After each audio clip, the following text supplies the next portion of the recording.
commissioners, and welcome, and over to you, Chair Harrington. Well, good morning, everyone. And it is indeed Tuesday, June 13th, 2023. And luckily, we do have a quorum. This is Chair Catherine Harrington, and I'm joined by Commissioner Pam Treese and Commissioner Jerry Willey. And we're expecting our colleagues, Nafisa Fai and Roy Rogers, to be joining us. I sure hope they came back from the JPAC trip okay. So here we are. That was your job, Stephen, wasn't it, to get him back safe? Well, welcome. So the first item on our agenda is board and leadership communication. Who would like to go first? Pam's doing her homework, so I'll go first. Pam. So yeah, over the last couple of weeks, there's been a lot of things going on. So I'm just going to highlight a few of the ones. Morning. So you asked when they arrived. Yes, Shazam. Did you guys come together? Didn't know I had the magic touch. Yeah, we all parked. Keep going. Okay, so anyway, we had Pam and I went to the sheriff's office swearing in recognition. Deputy Trotter was the one, remember, a couple of years ago that was so badly injured, received a Purple Heart, and it was still pretty touching 2 years later. Of course. So yeah, I asked the sheriff a while back if the commissioners could speak for a couple minutes at the beginning of those sections, and so I did that this time, and I think Pam is in the queue for the next one. So so those are really important, and we just needed to emphasize how important that was. Also, Pam and I went to the State of the Region with Metro President Lynn Peterson, and that was a well-attended event. From there, I headed to Sisters, trying to navigate I-5 on 4 o'clock in the afternoon. It took me a little longer to get there than anticipated, but testified in front of the Board of Forestry the next morning. There was a lot of people that attended that. There was over 100 people that testified. We were literally in session all day, most of which was listening to public testimony. And it was pretty well balanced, and they were very respectful of each other because the two sides are not anywhere close. But you know, there wasn't any caustic comments.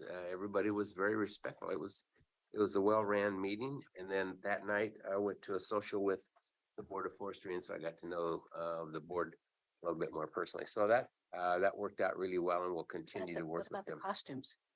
Oh yeah.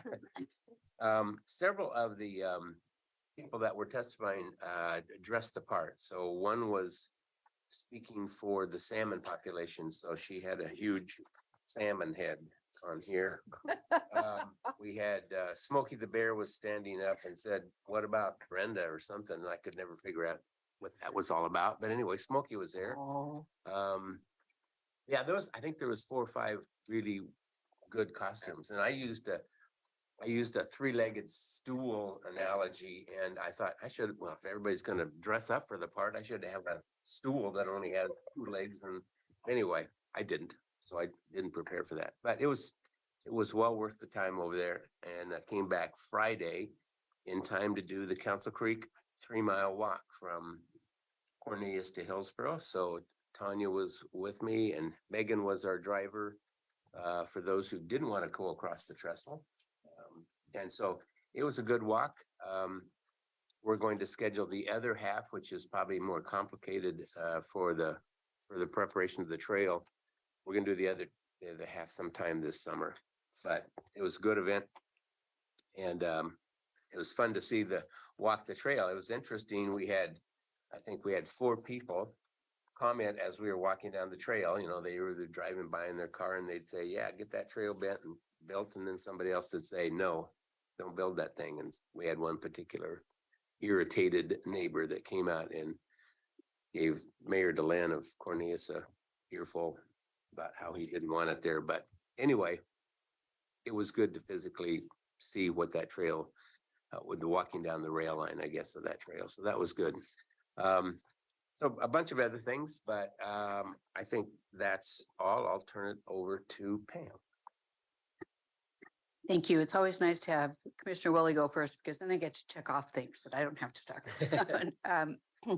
So I'm catching up on a couple of weeks here. So Commissioner Fye and I had coffee with Mayor Beatty. It was one of her first meetings after having her baby. So that was good. We talked about a lot of things, including UUAs, annexation, and all sorts of things.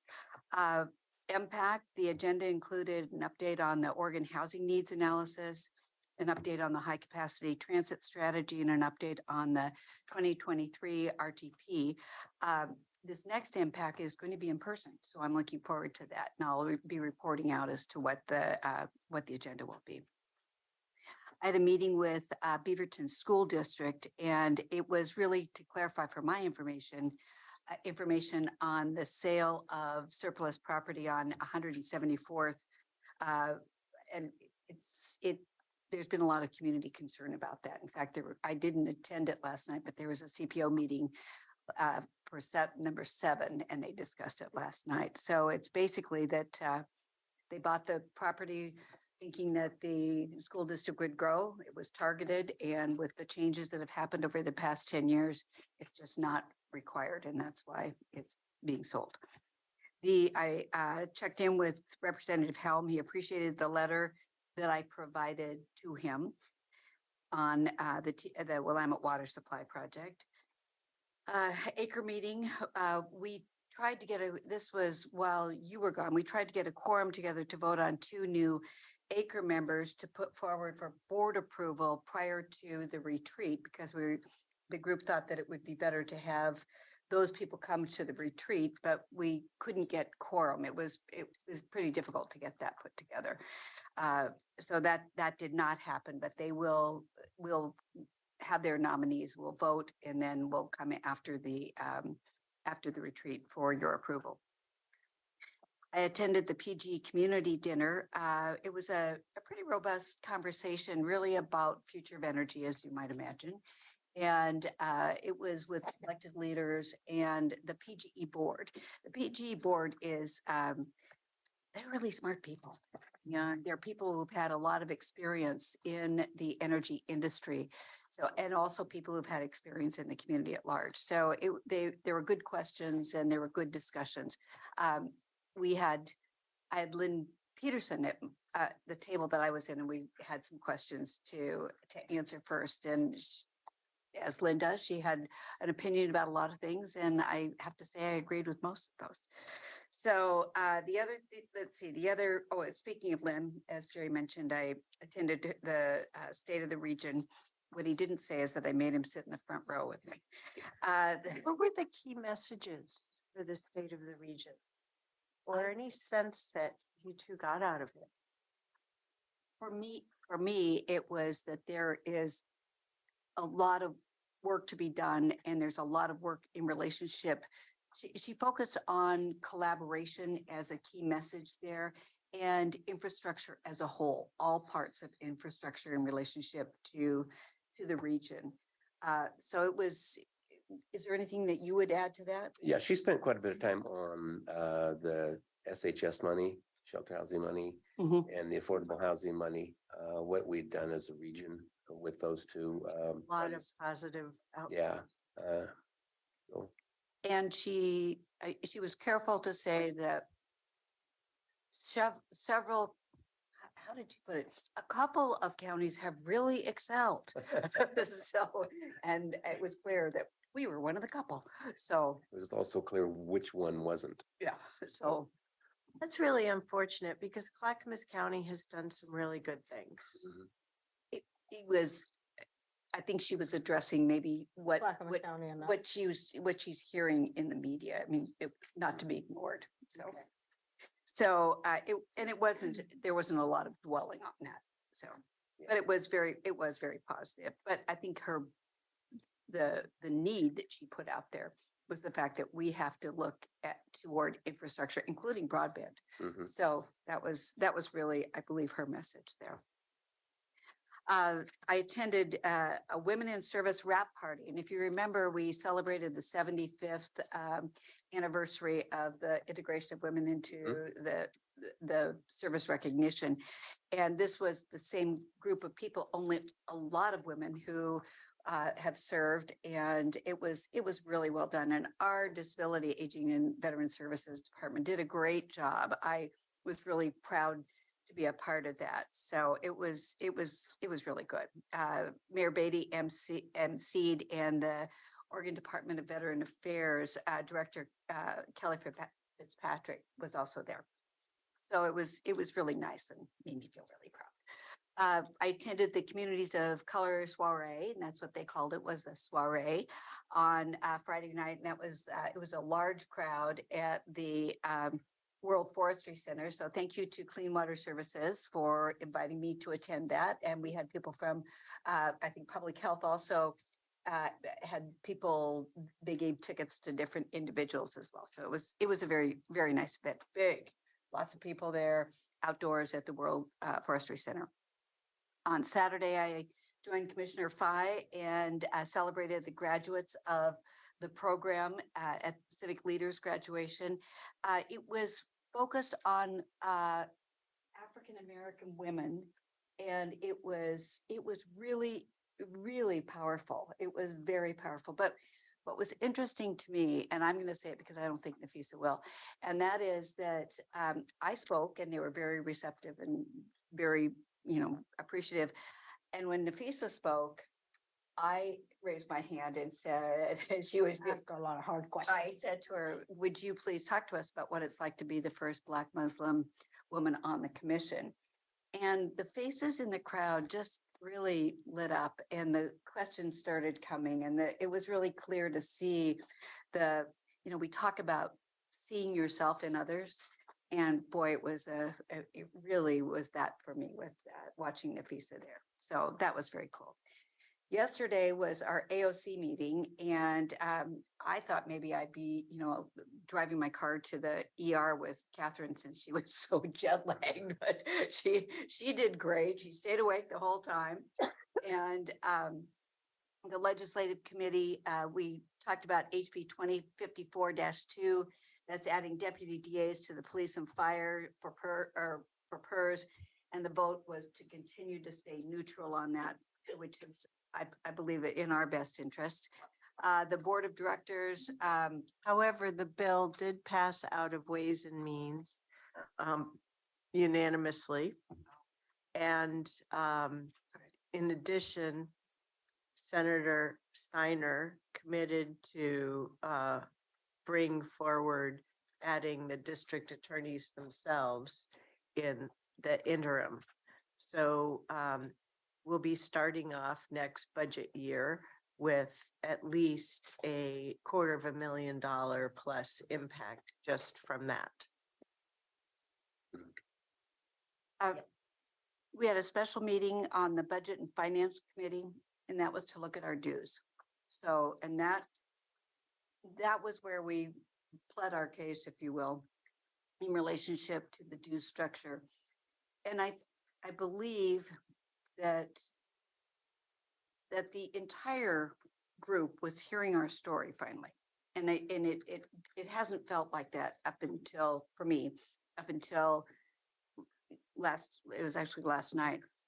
And I asked AOC to put together a chart of the rate of increase for all of the counties, so that, and the reason I am been talking to Catherine, she said, well, we've already done that. I said, I know we have, but I want it to come from them so that they can, that they present to the membership what it's been, so that we can see this. I think at the very least, where we will be in the future is a freeze on this base and annual increases after the freeze. That doesn't necessarily help us a lot because we've already experienced these great jumps, but at least it's a step in the right direction.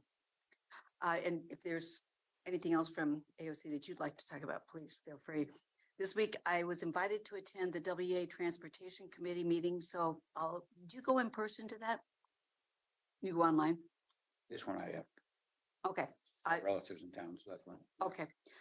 And then I have the PBA annual meeting, the tour of the cat and the impact coordinating committee meeting to firm up our agenda and RDPO.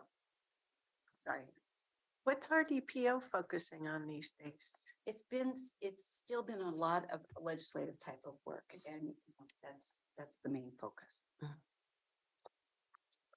Visa, Roy? Go first, mine's fast. Okay, go for it.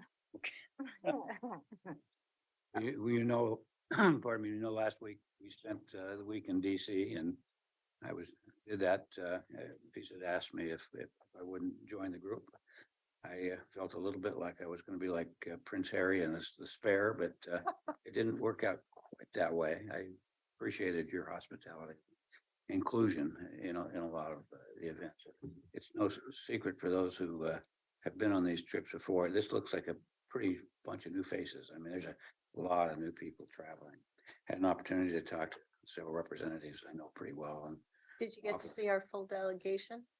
we did, yeah. The only one we didn't see was Cliff Vance. I had an opportunity the year before. Tom Margraf and I had met with him personally, but he didn't appear.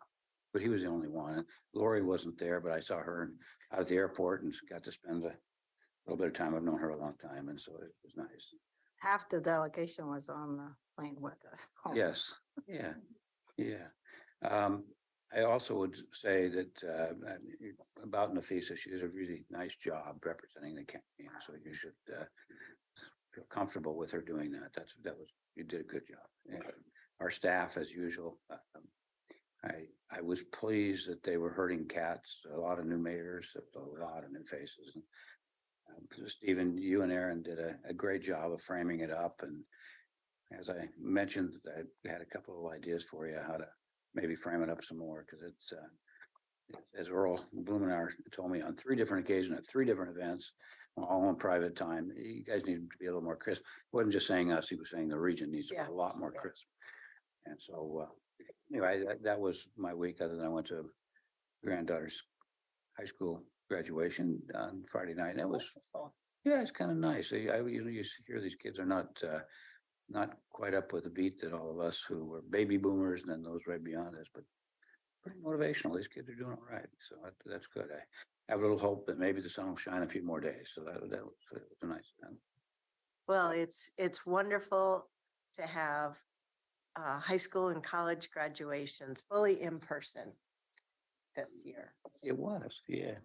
Other than the theatrics of one young man who decided to take his robe off, show his muscles and all that kind of stuff. The rest of them. Oh, young people, what will Yeah, they well, do? It looked like he'd worked out a bunch, so good for him. But Can't wait for his 50th high school reunion. there'll be a bunch of pics. Yeah. What is Egan? Please, you Yeah, give them the okay. real- I'll go quick. Yeah, I had the opportunity. By the way, I love your. Thank Sure. you. Yeah, Sure. thank you. It's I was loud. looking at it when I walked in. Oh, Yeah, I think bought us one too. Sure. I'm just, I love it. Yeah, I had the opportunity. It was my first time to attend the JPAC trip. I really, really enjoyed it. It was a really a good sight to see a unified voices, unified framework for regional priorities. And I didn't know what to expect, what I was expecting. But it was really a good trip. I want to congratulate Aaron Doyle and Stephen Roberts for all the planning they put in with their team. It was very well organized. We had our scripts, we have our agendas printed and everything with the fancy folders as well. So there's a lot of planning that goes into it, and I really appreciate it. And I wanted to recognize that. And it showed how we told our story about why our projects should be funded. Yes, we did go in with 8 different projects as a region. But I have to tell you, every room we were in, Washington County was the first priority from everyone. I think there was 1 or 2 other projects that was mentioned, but every room, the focus seemed Washington County. So I think this JPAC trip, it was the 40th trip, 40th year anniversary. It's been going on for 40 years. And then also to cap that 40, there were 40 of us that attended this year.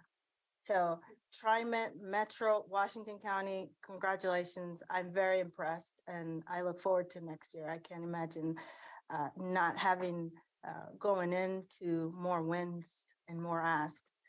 We did congratulate and thank Congresswoman Bonamici for her congressional designated or designation request of $1 million for the Aloha Improvement Transit Project.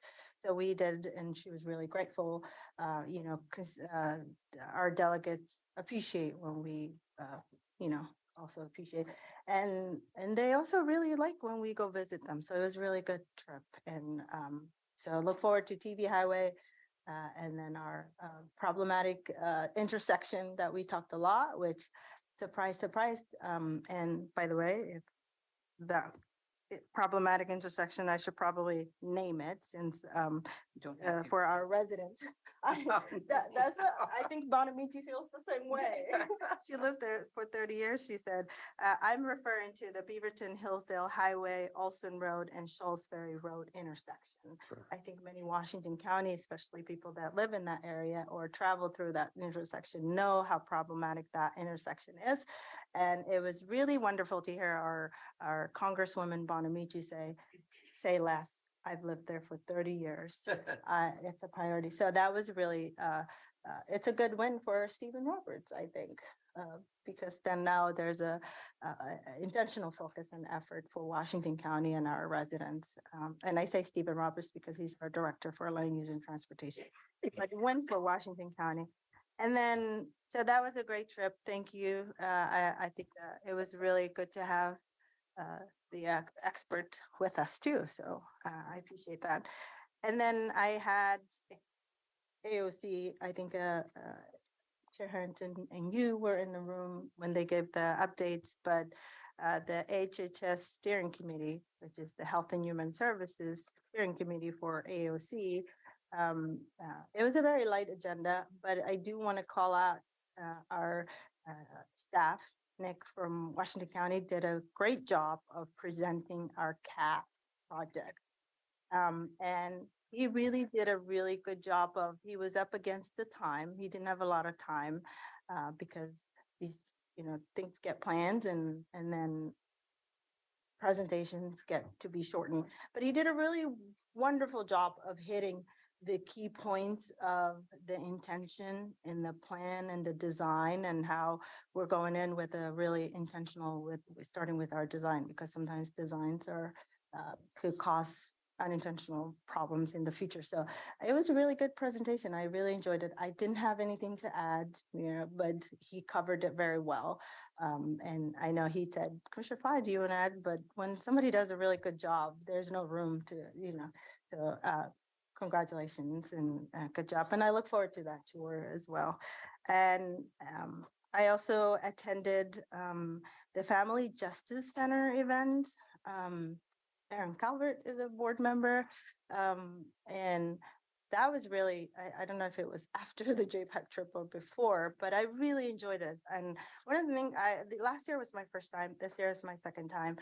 And one of the things I really appreciated is, fundraisers, usually there's a lot of speeches that happen, but what I appreciated the focus of this group is they bring the lived experience, somebody that really had an experience and then how the center was there, so I appreciated that and really did a great job planning. It was very well attended and it was always fun.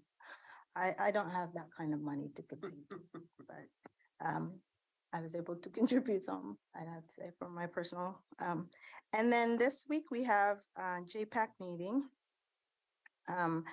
Nothing to call out to the board's attention, except there's going to be, I just wanted to, just for your awareness purposes, the RTP is going to be released for comments. So JPAC will be taking an action on that, but it's just to release that report for comments. And this morning we have a lot of new faces in the room, so I'm really glad to see a lot of people here. And with that, I turn it to you, Chair Harrington. Thank you. I'll keep it brief. Had a great trip to Singapore and Laos. Our Clean Water Services team did a wonderful job. We are really honored to be part of the U.S. partnerships sponsored and WEF sponsored program. We Clean Water Services are paired with Vientiane, Laos.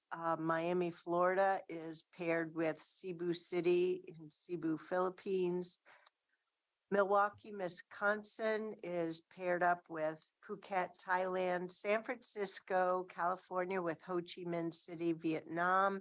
And Washington, D.C. with Johor Bahru, Malaysia. So those are all pretty big cities, right?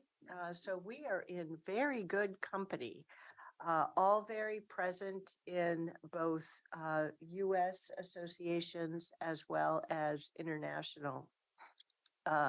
Singapore was very impressive, highly developed. I learned a lot more about their relationship with Malaysia, contracting for water, in addition to their having a lot of water reuse, capture of rainwater, and desalination. Their contracts with Malaysia for stored water will be coming to an end in 20 years. So water is a national security issue for them. Then we went on to Vientiane, Laos, and our partners there treated us very well. We were even honored to meet the vice chair for the city of Vientiane. He was also referred to as the lieutenant governor. They have provincial governments as well as cities. Our team is just so stellar. And we'll be able to make a big difference. In the city, all of the buildings use septic, and they don't have leach fields like we have here because they don't have the space. And so they have two lines from a house. The black water goes through the septic tanks, and then the runoff from the septic tanks goes into the canals just as the gray water does. So our natural systems will be able to help significantly in those canals. We're there at the beginning of the wet season, but in the dry season, those canals get very smelly. And we could see the cloudy water from the gray water as well. It did rain. It was incredibly humid in both places. Incredibly. I am stuffed up because we lived in maximum air conditioning in the hotels, and my head got sucked in.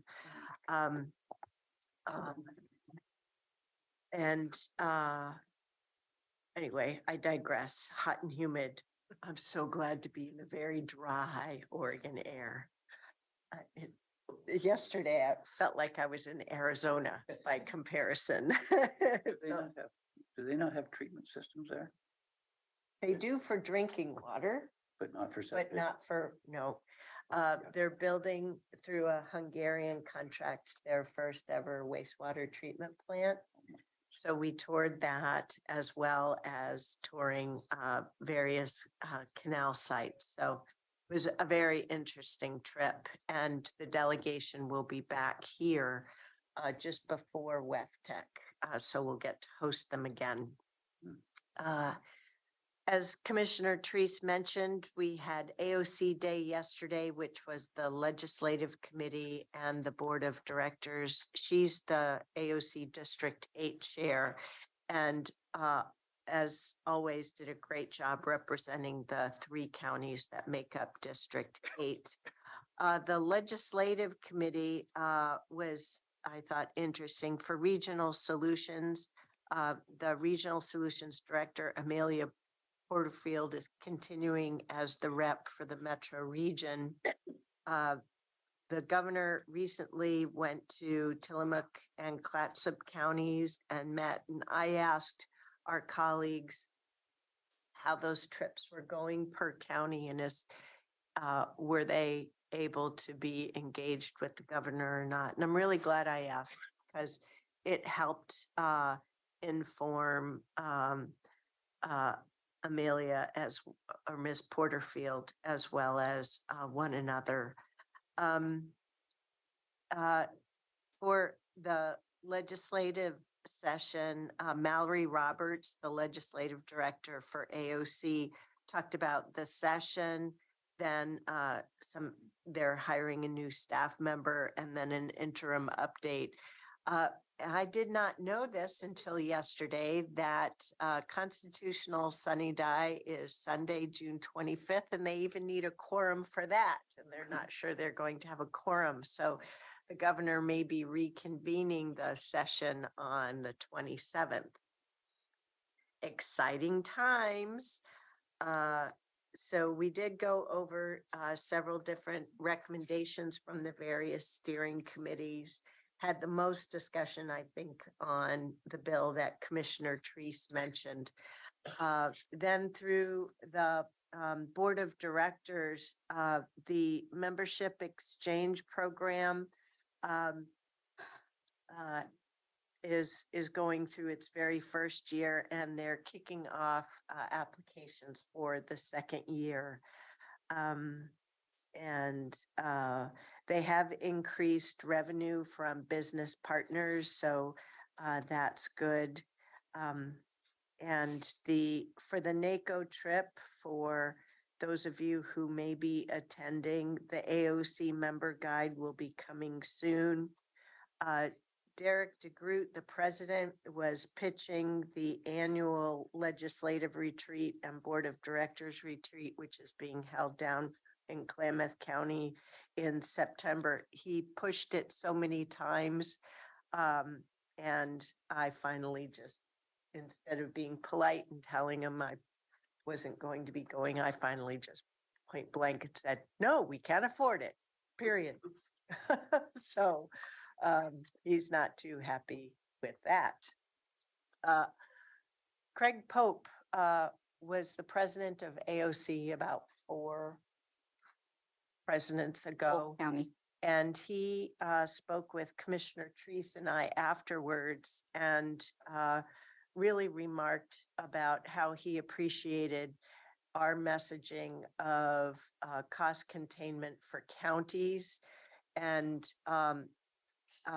then he got more to the point in trying to understand how we as Washington County, who are thought to have bucket loads of money, have changed our tune. And I explained that, as he's heard from me, I've been sharing our budget difficulties of the last few years, but he hears it loud and clear and asked a little bit more for the background of that. So I shared that information with him, and he basically encouraged us to keep telling the story because there are a lot of commissioners who are still under this incorrect impression that with the larger employers of Washington County generating so much income tax revenue for the state, that we, the county government, have had the benefit of all of that, which we all know has not been the case. So we have more work to do there, but it was very nice of him to comment to us as such. I think the other message he had was that it normalized for him a little bit that we had common issues as well as other counties around the state. So it was a little step toward that closing that rural urban divide. So Yeah. I was very appreciative of his questions and his attitude about what our answers were. Yep. So I do, before we go to leadership communication, on the formal agenda item for today's meeting, I want to make sure we all know that we have a new item 28 on the consent agenda. And I wanted to ask Clerk Moss, do you know how many people we have signed up for public communication? So currently we have 5 scheduled that registered online, and or in person, and then we have another 5 at the end of the meeting. But that's not accounting for any members of the public that may be showing up now until we start the board meeting. Okay, all right. What, as presiding officer, what I might suggest is if we have more, still allow for 2 minutes, but cap things at 20 minutes for that session. But we'll see what we're stepping into in the meeting today. Did anyone have any other questions on, sorry, I have to find on item 24, which is the palletized shelters. Was there interest in taking that off of the consent agenda? I would like to take it off. Okay, I would do. okay. So we usually have, do we usually have our action items after public hearings? Yes, it would be right after there. Okay, so we'll do that. Do you want to take questions in here or do you want to wait and have them out there? No, I was going to suggest we have them here because I have another one too, but go ahead, Commissioner Rogers. My questions are these. When we originally heard that the other evening, and that was taken off, as you all know, to allow people to talk, they were fairly angry and needed to hear what their concerns were. They gave us a number of issues. And again, I have a dog in the fight only from the standpoint that I think we need to cite these activities. And I think that this site might be the best, but so I don't want staff to feel that I wasn't supportive there, but I still don't know that I like the messaging. And the reason, here's what the messaging is, that somebody from a different district, a different area. We're going to have later this month a meeting in which they're going to express their issues. When they came that evening, they heard, at least I heard, and this was in my head, and maybe others heard different things. We don't have bus service, and the staff did their best to say we do, but I didn't see that we've communicated that really clearly again. Our property values are going to sink. We know that that's never been the case, but we don't have any issues there. There's going to be all of these activities in our community that maybe we won't allocate policing services or support services to deal with.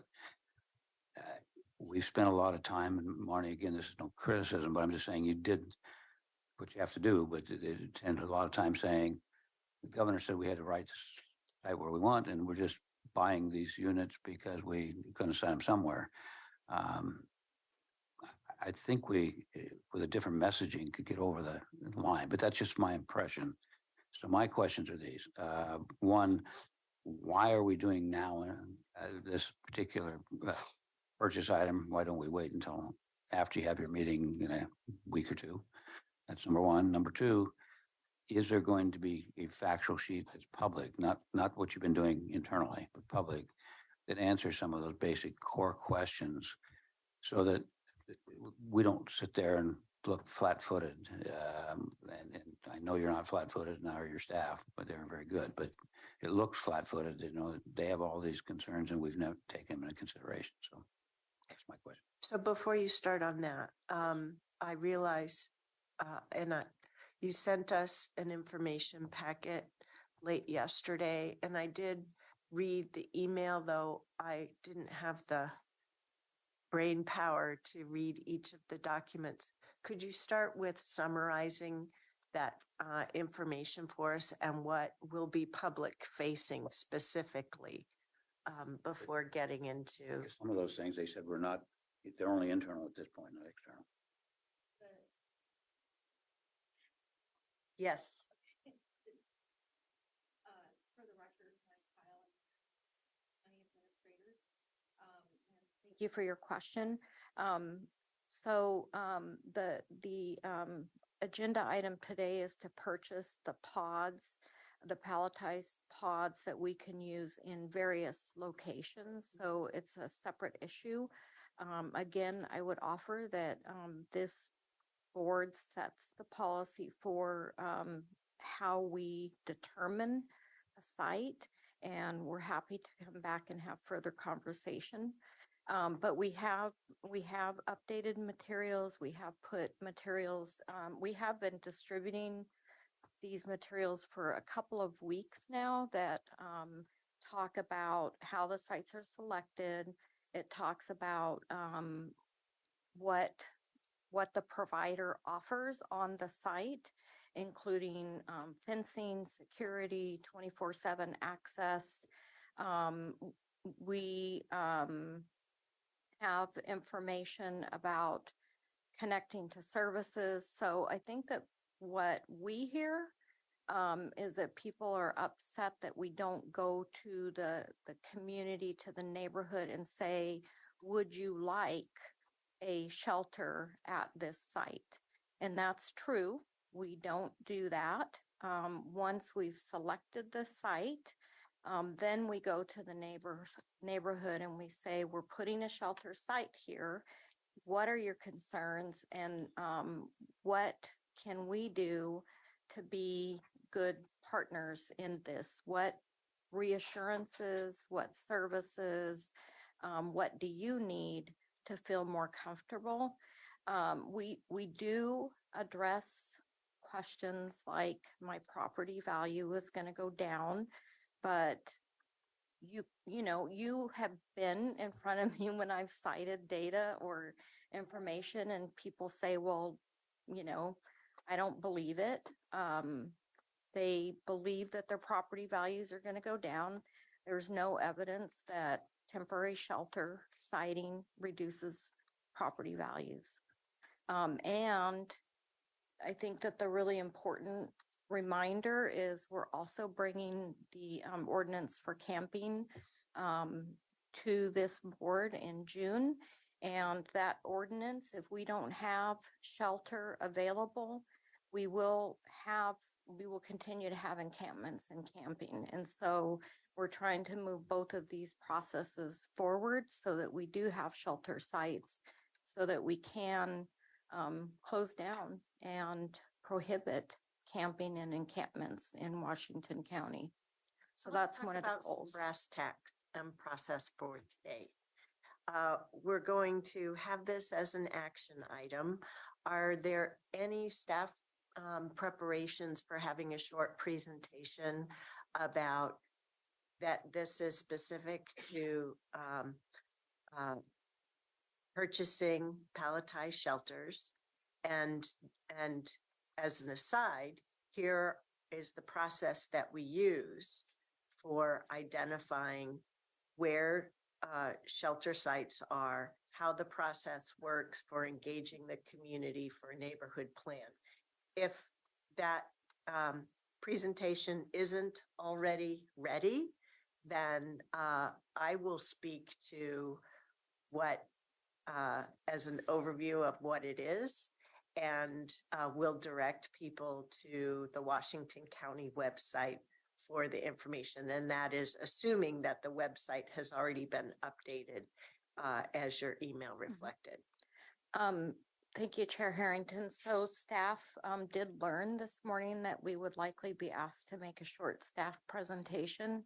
Our advice to staff was to focus on the actual agenda item and then just to mention, but we can do a high level. This is the process that we use, so we can incorporate that. So We it don't does have us a no good for prepared. the community to continue to only tell their story about lack of process or anger at the process without us pushing out, here is how our process works. Yeah, we can do a high level. This is the process. I'm not that sure we- who you keep looking. I'm looking at Jess because Okay. Jess Larson is the Assistant Director of Homeless Services. And I don't want to put her on the spot. So because there she's will be learning actual this visuals morning. for people to see. No, I don't think that we can provide visuals between now and 10. That's why I use the word presentation. Yes. Staff will see what we can put together between now and 10 o'clock. which may just be pointing individuals to the website as Oh, well as for exactly. available Just information. Kevin, bring up the webpage that has the diagrams and the information. Can I add one thing? All just verbal isn't Mhm. cutting it. The thing that I would add, and at that meeting, I think Commissioner Treese tried to hit at the nub of the issue. Somehow we put all this together in one big issue instead of separating it. To me, we should have clearly said, this is for the purchase of these units. But we somehow got it with where we're citing them, how we're citing. Is there any way to take that back apart or? Could I, Yeah, please. after that was exactly what I said. Yeah. And I think that I learned, and I just went on the or went to the information and clicked on the contract, and it does say that the pallets are going to be delivered Oh. to the United Methodist site. So I think that was, Trigger. that was a big trigger. Mhm. I'm just pointing that out so that we all are aware of that. I was not aware of that, that evening.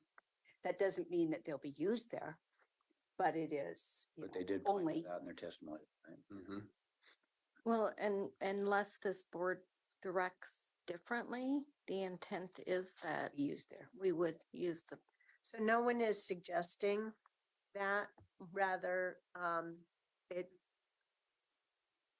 after your board meeting that was in the evening in May, staff did do the work to put together assets to make it clear in terms of what our engagement process is. And we need to not be so afraid to just say, look, this is the pod shelter and here is how our neighborhood process works. And just keep telling our story loud and proud.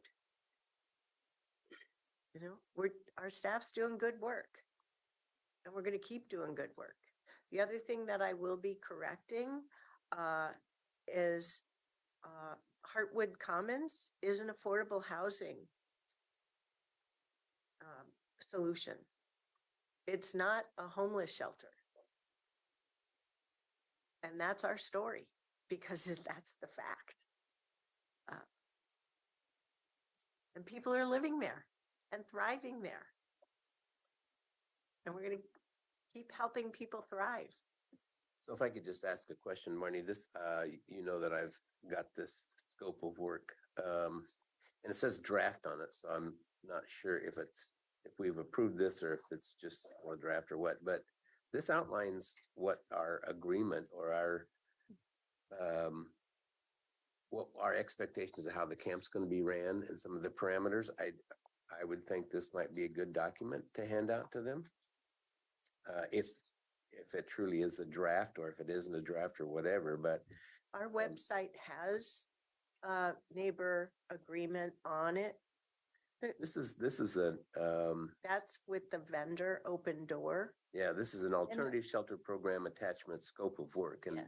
I just found it to be a little bit revealing to me as to what the expectations and how all of this thing works by reading this document. So if you went to the one that's on the website, Mhm. that provides information for the community along the very same lines without revealing the contract terms for the actual service. and the reason it says draft is because it's the template that we use, and until we actually have an agreed contract, so your version says draft.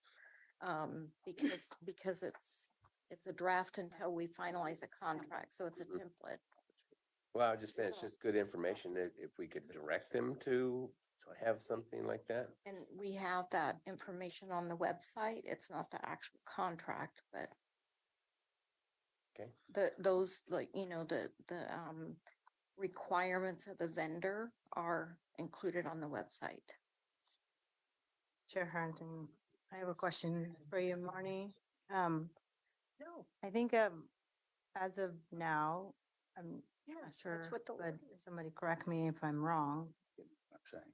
The residents submitted a lot of questions that they were looking for answers. And I don't think that, I think people appreciate the transparency in your process. Like this is where it's gonna hopefully be used, these pallet shelters. So I don't think transparency is the problem here.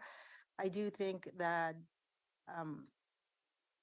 residents are asking for some questions to be answered and they're not getting some of those answers. And then they're painting a scary picture for themselves, which isn't, fear is a real thing. When Or- is the next so- meeting scheduled? I'm not done asking my question, Chair Harrington, if you don't But mind. it speaks to when they're going to get answers. Staff has an answer to that. The next Okay. Aloha, are you, The residents submitted questions that were over 30 questions.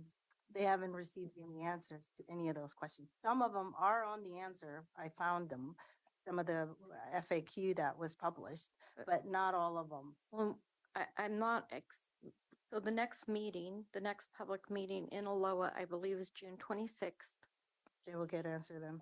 Yes. And And the every, step, and the way the staff has set that up is that they were planning on having stations per category of questions. So yes, there is a concrete plan in place for people to interact with people to get answers to their questions.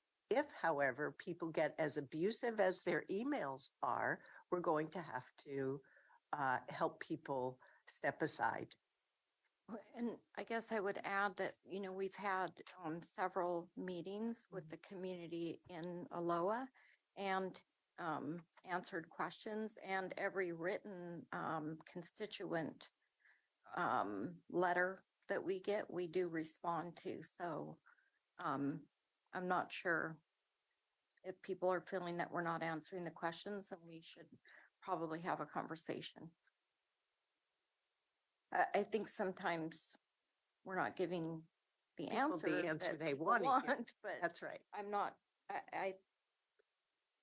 we can have a conversation about what you think is not being answered.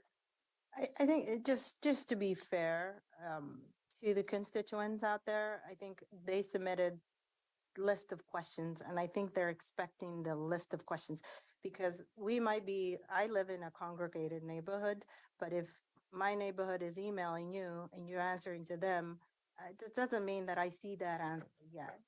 So, and I think people are just rattled and scared, a fear that should not be there. And it isn't real. This isn't like in the movies. And I think that's the story I hear. And I'm trying to figure out how to curb, but then people are firing back. Well, listen, Washington County haven't even answered my questions. Where are the 34 questions that we submitted? Where are the answers? And I'm saying, well, the FAQs, some of them are answered in the FAQs, but then people are just, so Could we I'm- pause yeah, for a and- second? Have you seen a list of 34 questions? I have not. I have not either. Okay, we'll Yeah. submit it to because I've seen it and And the I number see- might be. And I see correct. I might Jess, have said 34, it might be 30 or 35, Right. but there are questions that were submitted. So I none think of we're us have unaware of seen those lists of questions. and we do have the event set for June 26th, and I'm sorry, I don't remember the exact time, but we can have that. I had one more question, if I might. I'm unclear on the purchase, because you try to purchase in bulk so you can have enough for various sites. Does this order cover both the sites we're looking at or just one? So it's my understanding that we're moving some of the folks that are at the Hillsborough, current Hillsborough temporary shelter to this site because the Hillsborough shelter is ready for construction towards their ultimate goal of a year-round shelter. And I'm not, we haven't finalized the plan for Cornelius, but these are temporary shelters for no more than 2 years. I don't know Okay, if that's that not answers. answering the question. I was I gonna say, believe don't know. this order is for 60 palletized shelters. Yes, Okay, are all 60 going to Aloha Methodist Church site or are they being spread across multiple sites is the basic question he's asking Mhm. and looking for a clear answer. And it's okay if you don't know exactly how many shelter sites or what the specific shelter sites are, but we want a clear answer. Thank you, Chair. For the record, my name is Jess Larson. I'm your Assistant Director in the Department of Housing Services. We are purchasing 60 pods, which would bring the total capacity of pods in the county to 90, with the intention to have 3 locations in operation across the county at 3 locations in operation across the county at all times until we have the permanent shelter capacity online, which is in roughly 25, 26, depending on how construction goes. And so only the current location, there is only one location currently identified for 30 of the pods that are being requested to be purchased. We're continuing to look at other possible sites. The other 30 pods that we currently have at the site in Hillsborough will be moving to the new site in Cornelius. There is a possibility that the city of Hillsborough is interested in, again, providing a pod shelter program at that location after they demolish the building and prepare the site, because there's further delay on their permanent shelter, which would allow us to use the other 30 shelter pods that are part of this purchase at that location. But it's generally a constant moving of opportunities and need across the county as a temporary solution until we have the permanent capacity. So we don't need to be specific about where all 60 are going. We do need to be clear and specific that this is an order for 60 pods and that we continue to have a program working for multiple sites. What I like about your answer, and that gets back to, I think, with Pam, and I'm picking on her because I think your question was a great one the other year. We're buying in bulk so that we have them for availability. And if I were a resident there, I'd say, you can put 60 right on my site. You didn't say that, but this is the order. And so that makes sense to me. Appreciate I've that. seen information that says all along with the Aloha Methodist Church that you were targeting 30 shelters. So I think But we're residents buying have 60. different numbers. no, we need to be clear and specific about what our program is I agree. I agree. and tell them and keep telling them over and over and over again.